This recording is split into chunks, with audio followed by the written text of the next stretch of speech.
as well. Katie Feeney joining us, the fifth member of our crew. I counted right this time. I said fourth. We're good at math now. The East roster currently leading right now, 21-19. Myron, early thoughts? Well, I mean, just the competitiveness you're seeing right now. And we're seeing a lot of transition basketball. It just takes time. There's no system. You haven't practiced with these guys. And we're seeing a lot of just regular movement. They're out there hooping, and it's wonderful. Yeah, conditioning comes into play. Yeah, right? How conditioned are you when you come to these All-Star games? Because right about now, I see a few guys huffing and puffing. Oh, yeah. And rightfully so, because they're playing hard. They want to go out there and showcase their talents. Truly survival of the fittest, but I love a back and forth game. It's exciting to watch. You guys have And we're underway in quarter number 2. And Tyron Stokes been a little quiet so far. Again, the best player in terms of ranking in the class, he's still trying to get his bearings, I think, a little bit. 0 for 2 in that first quarter there. Shot off the mark, rebounded by Jason Crow Jr., who will be joining Tony Bryant. That ball turned over. A couple of turnovers, too, early on in the game, which I guess is to be expected with these players not playing with each other very often. That's the guy. That's Bruce Branch there, the second coming of A.J. DeBonsa. Well, I mean, AJ's AJ, but Kevin Young has a system that is an NBA system. And a 6'8" guy like him, I think he is maybe more skilled at this point than an AJ. AJ explosive, incredible, but Bruce has it all, man. Just a whole complete package. What if AJ surprises everyone? It's not going to happen. It's not. Okay, see, there you go. You want me to get me down? Can I live? I'm going to be honest. Let me live once. Whenever these guys say they're coming back, they never are going to come But back. what if he does surprise everyone and say he's coming back to BYU for one more year? You know what? I know he's saying all the right things. I heard Zion say it. I heard Kuplai say it. I've heard all these guys say it. I have a question for your men's over there. Oh my goodness. He slapped it down hard for the West. Wow. They now tie it up with the East at 23 apiece. Ricky with the blow by, puts it back up with the right. And he's quick, man. He'll beat you off the bounce. Derrick Rose, I mean, you just see the way he plays. He's involved in every play. You never see him going 90%, 95. It's always 100 for him. And I think that's what you'll see at the next level. Another guy that I like a lot is Jason Crow Jr. He reminds me of, remember Marcus Williams? I like Marcus. Went to Crenshaw High School back in 2003. I think he is a more explosive. A 3 is good by the West. That's Cameron Williams. He's already dropped in a couple of buckets here. Duke's looking good. And they're in the lead by 1 point. The East are trailing behind by 1 point. It's good by Cameron Williams for the West team, who made the 3 already. 7:35 remains in the second quarter. But that's the advantage you're going to have if you're John Shire. Also, that's what you talked about, right? Yeah, I think we need like an all. You know what? They don't want to be power forward. They want to play. It's nice. And if they can get those jump baskets around the rim, they'll take them. Well, it's not just like he can hit threes, okay? A lot of players that size can hit threes. It's the fact that if you come out and guard him, he's skilled enough as a ball handler to take you off the dribble, penetrate, get to the rim. He's a threat at all levels. Like, that's what you're seeing now with these guys. It's not just, oh, he can hit three. It's, you got to guard him in space. Who's 6'11" can do that? Sounds like you're saying he's basically Kevin Durant. Well, I'm saying, well, Kevin's Kevin, but I mean, that's what those guys want to be. That's what I'm saying. You know, you got to guard a 6'11" guy at the three-point line because of the threat that he is.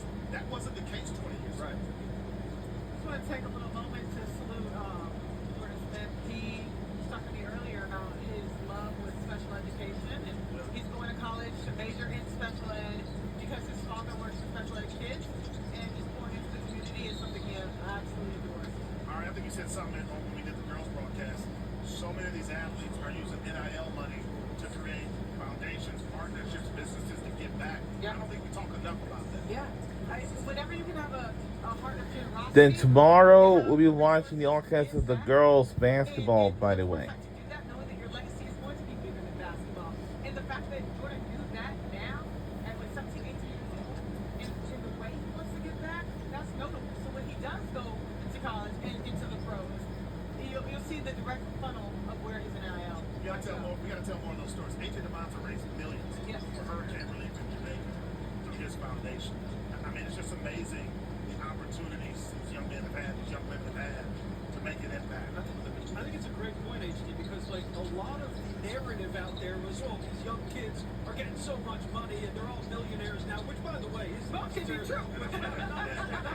Not everyone that plays college sports is a millionaire, but there are so many good things and they're so unselfish too. Well, I think it's identifying that, hey, I may be on top of the world when it comes to basketball, but there's also real life outside of basketball. And to identify that at a very, very young age, being a teenager, when so many people praise you, I think it speaks volume to how they were raised. Because, you know, it is 2026, and we have seen some crazy things in today's world. So for these players to play at the caliber that they play at, going to the schools they're going to, Wow. Stokes' first bucket of the night. and to think about others, that's everything. We talked about Measure of a man. That's important. By Tyron Stokes. He probably made that dunk already. because women are getting paid. And he still have not yet decided on which colleges or universities that he will be committed to when he's going to play men's basketball. He's still undecided. Maybe on either of these days he'll have to join the NBA today. Some of these stores where you think all these kids came from nothing. And of course, it will be nice. Four-car garages, and that's okay too. But I do think that experience component, if you have a parent who played, it prepares you, I think, for the spotlight once you reach that. So I will say this: talking to general managers, owners, coaches, they love drafting second-generational kids because they grew up around money. They know what it takes to be successful at this level. The work ethic is going to be there. I think it's a mindset that you want to just keep improving. Baseball, they're around the game. That's why you see so many of them become successful. Is because they have that tutelage from like basically crawling to walk into, being a teenager to high school to college, and now they can just ride up into the sunset. You want to talk about Jason Crow Jr. a little bit because he just scored. He's the all-time scoring king now in the state of California. Scored over 4,000 points in his high school career. He's a great story too. I mean, went to Inglewood High School.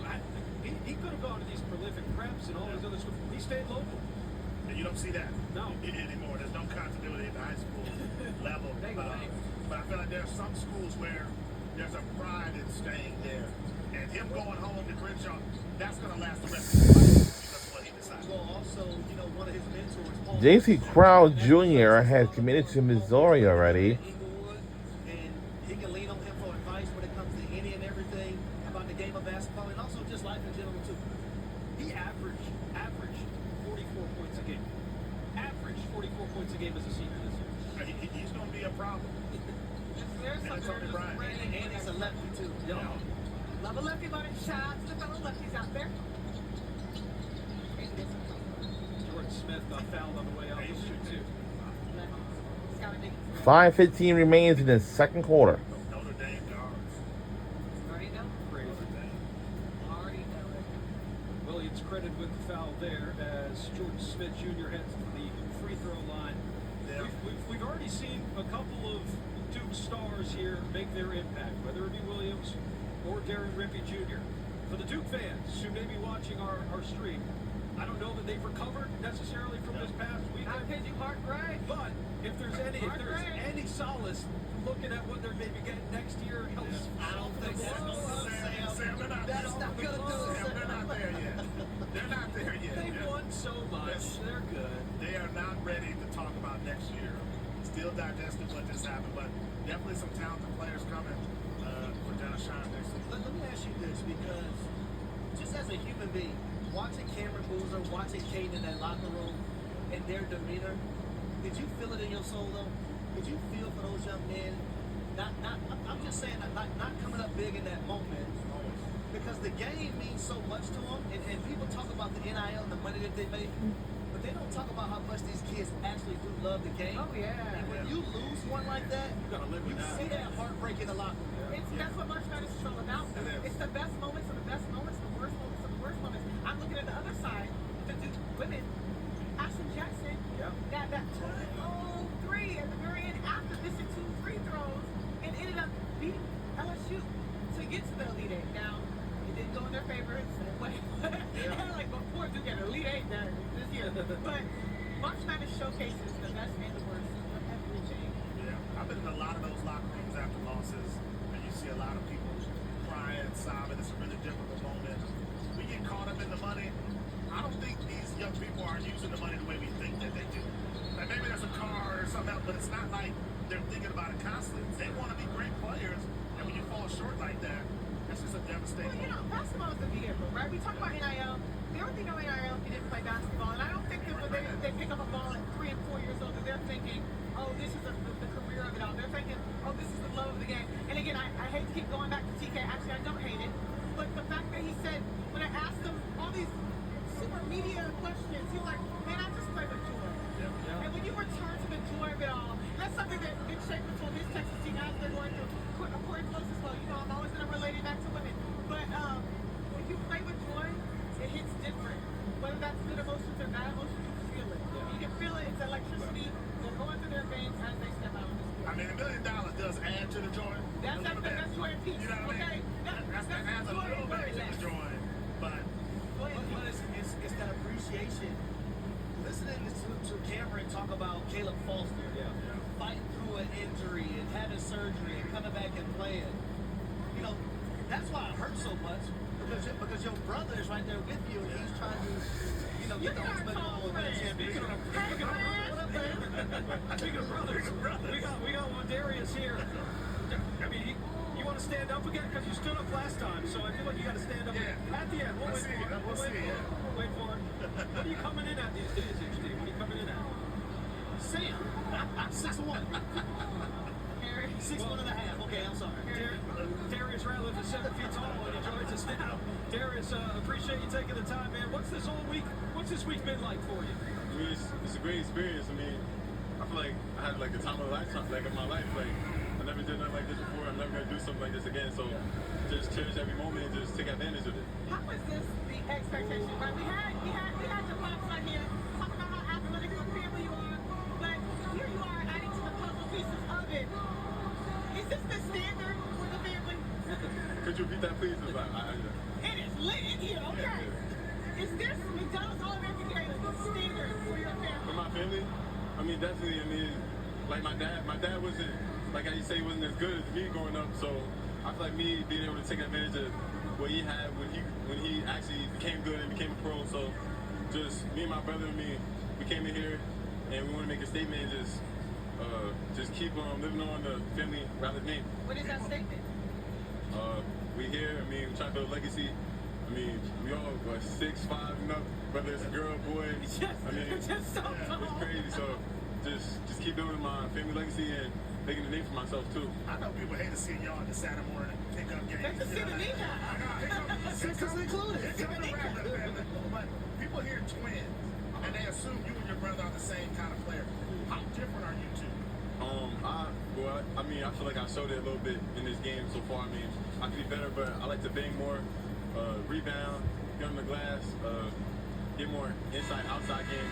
He's more outside. He's one of the most skilled players I've seen, especially when we play in our league where he can really just work and do what he can do. I mean, the way he can dribble the ball and shoot, I mean, it's truly special. It's you, it's your brother, Christian Collins coming home to USC. What is that going to look like in Eric Musselman's system? I mean, we all play hard. I mean, me and Christian especially, I feel like we play hardest. I mean, play super hard. Just we come in and compete. I see he's a very competitive person. As y'all seen in the 1v1 yesterday. I mean, he's a great guy, great teammate, and I'm just looking forward to get to know him and his family even more. So we share something in common. Your chef growing up, Chef Roger Lyles, Yeah, my guy. is also my chef. What is your favorite meal from Chef Rod? Oh, that's a good question. Definitely just his soul food. I mean, yams with the marshmallows on top, fried chicken, and then make some fried Oreos too, dessert. Here it is. What about the lamb chops? Nah, lamb chops is good The too. lamb but chops Now banging this now. shared fried healthy chicken, I menu don't that you think it have. competes. Well, sorry I couldn't provide you with that earlier. We were eating fries together earlier. Okay. And as we were eating, you were telling me how KD is one of your favorite players growing up and it still influences you. So what you're focused on the game. Yeah, he's like, baby. I want to win. Yeah, he's like, I gotta go. But real quickly, what about his game do you like and what about your game you bring that KD might not? That's a great question. I feel like Sway more inside presence, especially when it comes to like blocking shots, just being all around dog in the paint. I feel like he's more finesse. Yeah, I got some finesse in myself too, though. We just saw Jax. You said he made a great play. Has he stood out to you this week as one of the kind of all-time athletes here at this thing? Nah, definitely. I mean, you see him duck over me and 5 other people yesterday. I mean, it's crazy. Were you nervous at all? Oh, I was super nervous. He's like, are you gonna clear me? I'm tall. My guy Tony cleared me and Adonis too. We talked about this all weekend. I wasn't really ready for him to do it. I'm like, I ain't lie, like I seen all the dunks, the girls, she hung on the rim to the spider. Yeah. I seen Jackson over him, so I'm like, I got you, Tony. I believe in you, and he did it. But yeah, I mean, Jax. Terrifying. I mean, great energy guy. I feel like he's one of the most underrated players in here. Just when it comes to playing hard, just using his skills and athleticism to be a great player, a great teammate. How much did having a father that played in the NBA for 16 years? Wow. Just start Tie game at IQ. 35. Like, at a young age, I wasn't really listening to him, but once, especially this year, once I listened to him and the game slowed down for me, I feel like I had a bad start to my senior year, and I wasn't ready for that to happen. So I feel like I just had to come in and buy into what he was saying and really just play like a pro. Did your dad have a chef growing up? I don't think so. Did Nah, he's from the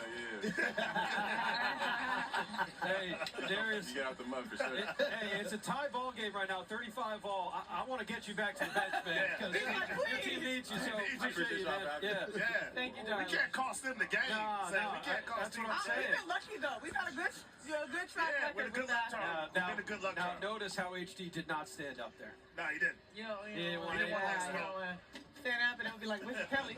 My parents ain't raised no dummies.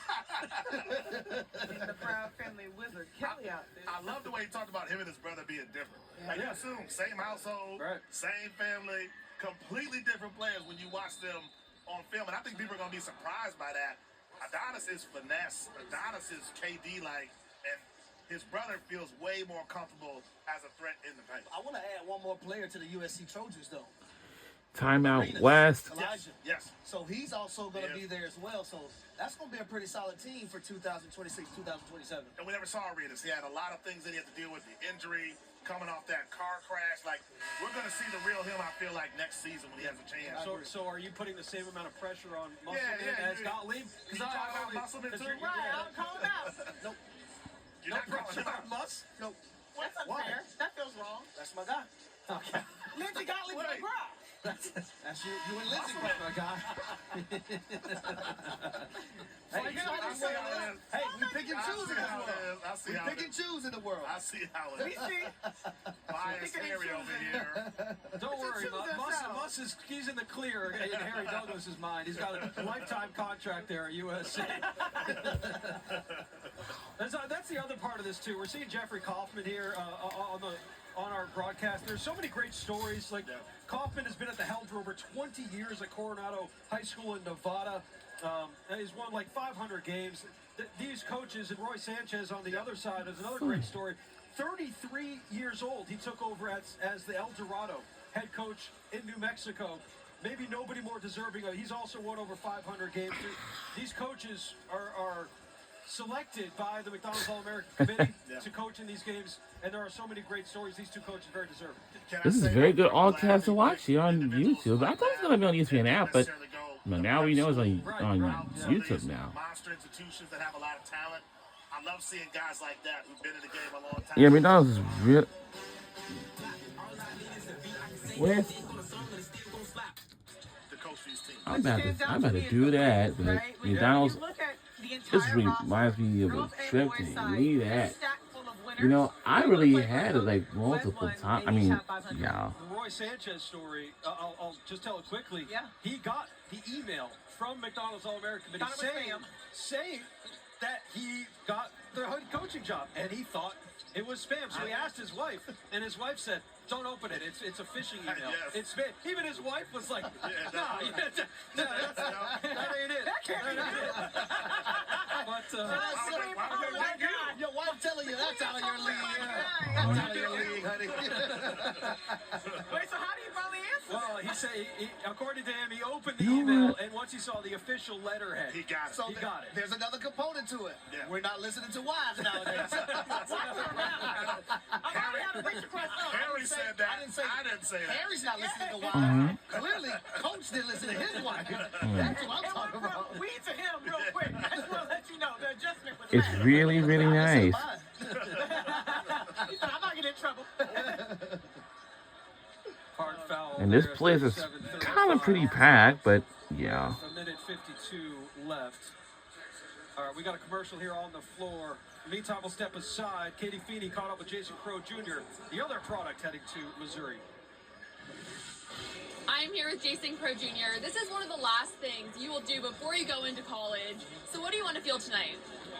Just everything. The momentum of the game is really high right now. We're not playing how we want to right now, but it's a long game. You know what I'm saying? So we just gotta lock in. You know what I'm saying? Make an easy play. I think we came out too anxious. I think we're anxious to play this game. We've been talking about this game since we first got here. So I feel like we need to calm down. You know what I'm saying? All our shots feel rushed. A lot of turnovers are unforced. So I feel like we just gotta lock in and just do our part. Your uncle is Paul Pierce. The truth. What is the best piece of advice he's ever given you? Stay in the moment. I'm trying to stay in the moment right now. You know what I'm saying? We were focused on this game right now. So I'm just trying to make sure my team gets the win right now. And I heard that you build some Lego sets. So what's the most complex one you've built? Probably a Batman car. I like it. What's your favorite Batman movie? Dark Knight Rises. Me too. Great answer. Thank you so much, Jason. I agree. Dark Knight.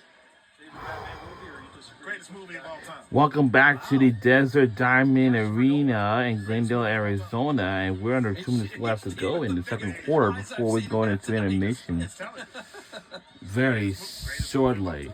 And as you see, these are high school recruits that will go into do the challenge at their colleges or universities this fall. That's not your greatest of all time. And of course, starting in November, by the way. What's the greatest? What's our favorite? Just like we had the GOAT conversation. The movie conversation. Same there. Okay, I respect this. Man. All right. Good stuff so far from the boys' game. They had a lot to live up to because the hype of the women's game, it lived up to it. And so far, we've seen some incredible plays from the top prospects in the entire country. Cameron Williams with a couple of huge dunks as well. Taylor Kinney with a nice dunk as well. And when you look at the defense, Jordan Smith Jr. has already got 3 steals in this game, Myron. Well, I talked to him last week when he won Gatorade National Player of the Year. And he said he's not going to be Darius Acuff at Arkansas, but he said he's going to be... We're under 2 minutes left to go in the second quarter. He commits himself to defense, and I knew he was going to come out and play on that side of the ball, and it's really made a difference in this game. That might be the one thing that's missing from Darius Acuff Jr. is the inability to really dig down deep on defense and get stops. You noticed it in the game versus who was the small? Was it High Point? Yeah. The game against High Point where, the other point guard, he was getting to the rim, scoring at will as well. So it was a really scoring battle between the two. Darius Acuff Jr. ended up winning that battle. But it's also something to look at for the 2026 NBA draft. If you're one of those top teams, you say to yourself, okay, do I want to invest in him and pick him top 3 if you can't defend both ways? I think the answer is yes, by the way, because I think Darius Acuff is... Well, see, that's a different conversation because a lot of people I know from a Hawks perspective, because the Hawks will probably be a lottery pick too. Yeah. I don't know if you want him from a Hawks perspective because you just got rid of Trae Young. You got rid of a player that can score at will that was a liability defensively. Yeah, but I think different skill sets than him and Trae Young. Really great players, but I think Acuff has a chance to be special. With NBA wings, he's going to be a different... And we also are seeing the second Arkansas prospect committed to Cal, and that's J.J. Andrews, who was the back-to-back Gatorade Player of the Year in the state of Arkansas. It says something about Cal for keeping the players in state, too. Did it at Kentucky, and then people said, Sam, he's going to go to Arkansas. And the 3 is good by the West. He's throwing a faster fastball at Arkansas with all the talent he's getting. Well, Jay Sean did a great job yesterday in the dunk contest. He wore shoulder pads, wore a football helmet. His dad played in the NFL, so I get why he put those on yesterday and actually had a nice dunk doing it too. Harry, did you feel a sense of pride seeing a basketball player listen to the pads? I did, but the only thing I told him at the end, I was like, you had the pads on backwards. You told him quietly, though. You told him quietly. I said it on the low. Yeah. He You're had saying it on this broadcast. That's why we couldn't strap the damn pads up. Yeah, it was a Because mess. he had them on backwards. His dad was a Pro Bowler, right? Yeah. I think he was a Pro Bowler. Quinn Costello, by the way, just hit that three on the other end, going to Michigan. The next 7 foot who's coming to Michigan. And the three is good by the West. And they're tied at 40 apiece with the West. That was a mismatch, and he still got a bucket. What's Bill Self getting in TK next year? Darren Williams, to me, kind of a guy who he has deceptive speed. Yep. Like you look at him and you go, that guy's not that athletic. He's not that explosive. And then from here to here, he's already beaten. He's already gotten by you. So I think he's a guy who can change speeds. I think he is just a guy who makes the right plays. And it's going to make everybody better. He's a 3-level scorer, too. Controls the tempo. He plays at his pace. He's never sped up, as you can see right now. Ooh, in and out. So he's more than the 6'7" thing, right, Ari? He's more than just that. That's what people know him He for. said he will not retire it, and I love that for him. But yeah, he's definitely more. And like I said, I keep revisiting the whole joy of it. And the East is taking the lead by 2 points, and we're about to end the second quarter right now. And not everybody has a story, but he does have a story. He said he came from struggle. And he has Shot is good, and it's tied at 42. Wow. Out of bad times, so now he's able to get her into a better life. Nice fadeaway there from Quinn Costello. Get another look at it. Next 7-footer taking over for Adai Mara next year, man. They just keep on coming.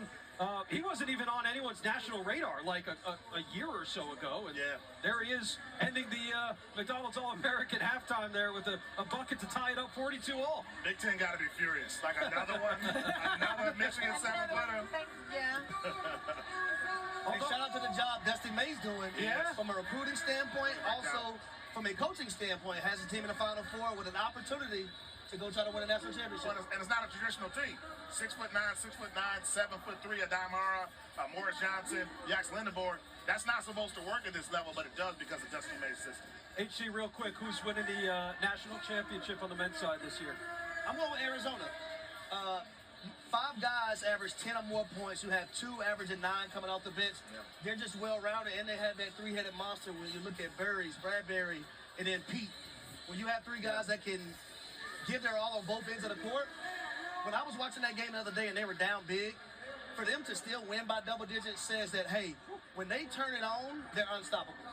Yeah, I mean, they're tough. They have a lot of depth. I think Michigan, the size component is just too hard for any team to overcome.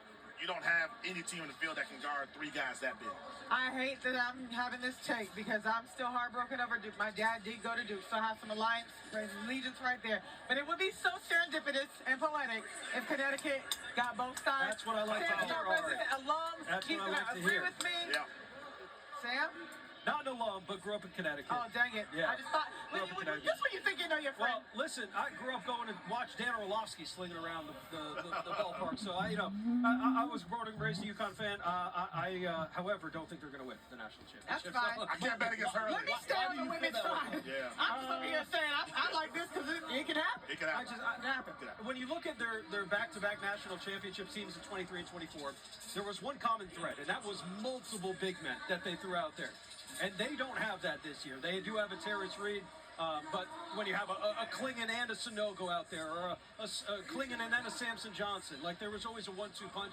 I just think they're a little limited with Terrence Reed as the only guy. I think the guard play is not like those national championships. Yeah, but they're big. I mean, Alex Carabin and Braylon Mullins are big. Real quick, there's a furniture store in Connecticut that if the UConn women and men both make the national title game, Free couches, right? you get free furniture if you purchase it from January 20th to March 1st. No cap on it. If you bought $20,000 worth of furniture and those 2 teams make the title game, it's free. They refund you. So HD's moving to Connecticut for a little week stay. He's giving me. We missed the time HD's looks frame. great so So far. sad. All right. Well, let's take a quick break here at the half of the boys' game. All tied 42-42. Katie Feeney caught up with incoming Arizona star product Caleb Holt. Take a look. We'll see you guys the second half.